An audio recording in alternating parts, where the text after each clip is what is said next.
ask you some questions about the conference that CC Winans designed to help our young people, and you work with her closely on that. Yes. Why did you start that conference?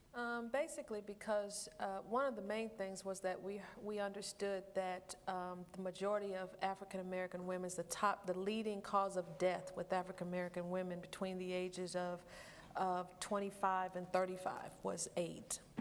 And with the depression and all of the dating abuse and things like that that were happening, we were getting letters and more letters, and we knew we needed to do something. If we called ourselves Christians, we needed to do something, and so that's why we started it. Gee, you know, that's serious, and I really appreciate that. And I want to just jump off of another little part of that to say, I'm glad to see gospel artists doing something besides singing. Yes. I think that's very nice that CC will look at other people and decide that she can do something to help. Yes, and yes. I'm delighted you're and working for her, with she was so excited about it, we had to make her go back on the road. I mean, Oh, as far as she was concerned, she could have just done that from now on, because it was so rewarding to see the girls being helped. We had some 50 counselors, professional counselors on staff for the entire conference for girls to be helped. We had girls tell us about being abused at home. We had molestation cases and things we had to call in the legal authorities on to get involved. So it was really, really worth it. Well, you know, that word sex is such a exciting word, I guess, for Christians. But maybe the exciting is not that. It's taboo in some instances. We don't talk about it enough. I don't think so. So do you specifically talk about sex to those girls? Most definitely. I had my first child when I was 16 years old, and I had another one by the time I was 21. I was raised here in the projects of Nashville, Tennessee. And for me, it wasn't really even about sex. It's just that, and I think that's what we understand. If we could get to the root of the issue, sex is just a byproduct of it. It is something that you feel like you have to do to get what you really want. And usually that is to be told you're pretty, to be told you're worth something, to be treated like something, and it's something you feel like you have to do. And it can also become an addiction, just like drugs or cigarettes or anything else. But at the root of it, it's really not about sex. It's about all the other things that we don't address, and we have to really get down to that. Well, talking about that, becoming an addiction, we have a gentleman on stage here who's written this book entitled A Dummy's Guide to Sexual Abstinence. The best sex is saved sex. Mr. Darren Washington, 17 years without sex. It's definitely of the Lord.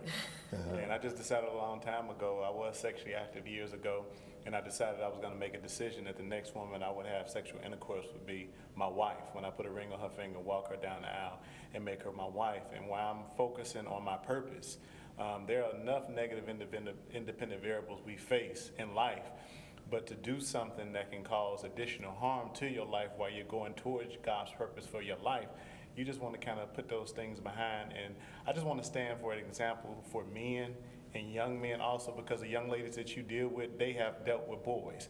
And young men need to understand that they need to preserve themselves, because we talk about 2008 being new beginnings, but if you don't renew your mind, you won't have a new beginning. And that's the hope with the book. It's an easy read. It just talks about some of my personal battles and talked about how you can actually abstain. We tell people in church, don't have sex, but we never give them weapons to tell them how to do it. And so that's How do you do it? How do you do it, Darren? the one thing is keep yourself extremely busy. And when you have God's purpose aligned for you and you're focusing on what God has for you, you're constantly busy. And before you know it, it's the end of the day and you're tired. And you have to make sure you be preventive. Just like cops. Cops don't stop crime. I mean, they react to it. So we got to be more preventive in some of the things that we do, not like going over a person's house late at night by yourself, or the opposite sex, talking about we're going to have Bible study. Or, doing other things that you shouldn't be doing, making sure that don't allow your emotions to cause you to do things that you shouldn't do. The Bible tells you got to listen to your head, not your heart, because your heart will deceive you.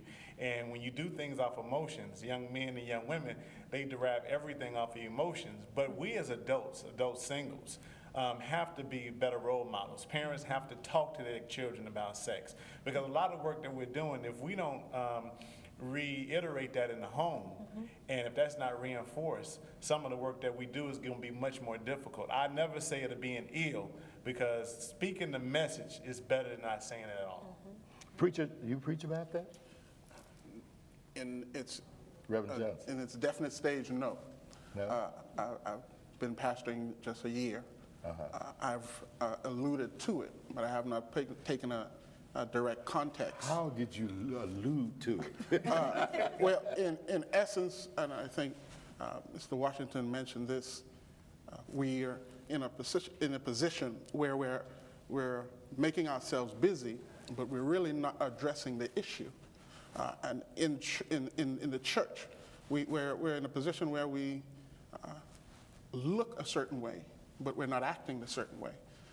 We're talking about prosperity and everything else that individuals want in life, but we're not addressing, like you mentioned, the root of the matter, and that is, how do I make myself better in the understanding of my purpose that God has for me? Jesus did something very interesting when the woman was caught in adultery, and her accusers brought her to him, and the statement was made to the Pharisees and the scribes, those without sin cast the first stone. And by the end of the narrative, she was left alone. And Jesus said something very profound to her. He says, go and sin no more. That means the direction that she was going in, there's no particular layout or foundation. She may have ended up in the same environment, but he challenged her mind to say, don't react to the same circumstances as though you've done before. I think the church comes to a point where we cast down so much on a particular area of life, but we're not lifting up and embodying the true message of Jesus, which is to love each other. Sex is something natural to the human body, but we have to, in this day and age, put some things in perspective that would give us a true understanding of what it is. I've learned where there are children in the first and second grade involved in sexual activity, and so the church only houses individuals for 1-2 hours on a Sunday. And maybe on a Wednesday, or maybe at a conference through the week. But the world has their grips on them much more than we do. And so the battle is, what can we do to gravitate outside the church versus just trying to hone in on a Sunday service when the time is so limited? Well, and then, you got to have parents. Parents are essential to the education experience of their children. We're going to talk about that when we come back. We'll be right back with some more Let's Talk Church right after this.